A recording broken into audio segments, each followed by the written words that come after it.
আসসালামু আলাইকুম। 2025 সালে পাসপোর্ট করতে কি কি কাগজপত্র লাগবে এবং কি কি কাগজপত্র আপনার পাসপোর্ট অফিসে জমা দিতে হবে সঠিক নিয়মে পাসপোর্টটি আপনার হাতে পাবেন, আজকের এই ভিডিওতে মূলত সেই বিষয়ে আলোচনা করব। ধৈর্য সহকারে অবশ্যই পুরো ভিডিওটি দেখবেন। নতুন দর্শক হয়ে থাকলে চ্যানেলটি সাবস্ক্রাইব করবেন। বেশি কথা না বাড়িয়ে মূল ভিডিও শুরু করা যাক।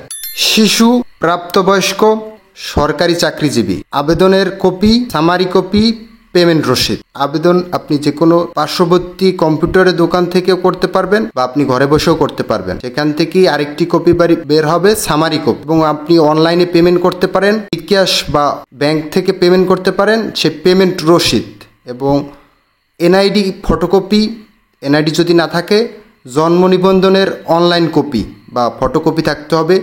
নাগরিক সনদপত্র, যেটাকে বলা হয় চেয়ারম্যান সার্টিফিকেট, আপনি গ্রাম থেকে চেয়ারম্যান সার্টিফিকেট নিয়ে আসতে পারবেন। এবং আপনি যদি বিবাহিত হন তাহলে কাবিননামার ফটোকপি, আর যদি বিবাহিত না হন তাহলে আর ওইটা লাগবে না। এবং বিদ্যুৎ বিলের একটা কপি লাগবে।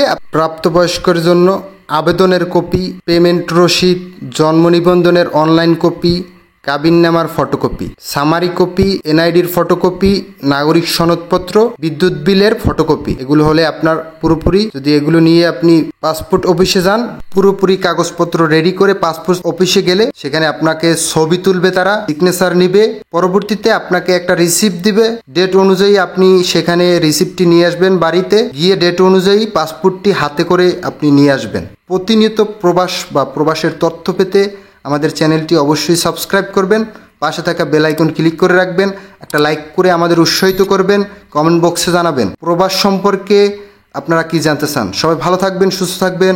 আল্লাহ হাফেজ।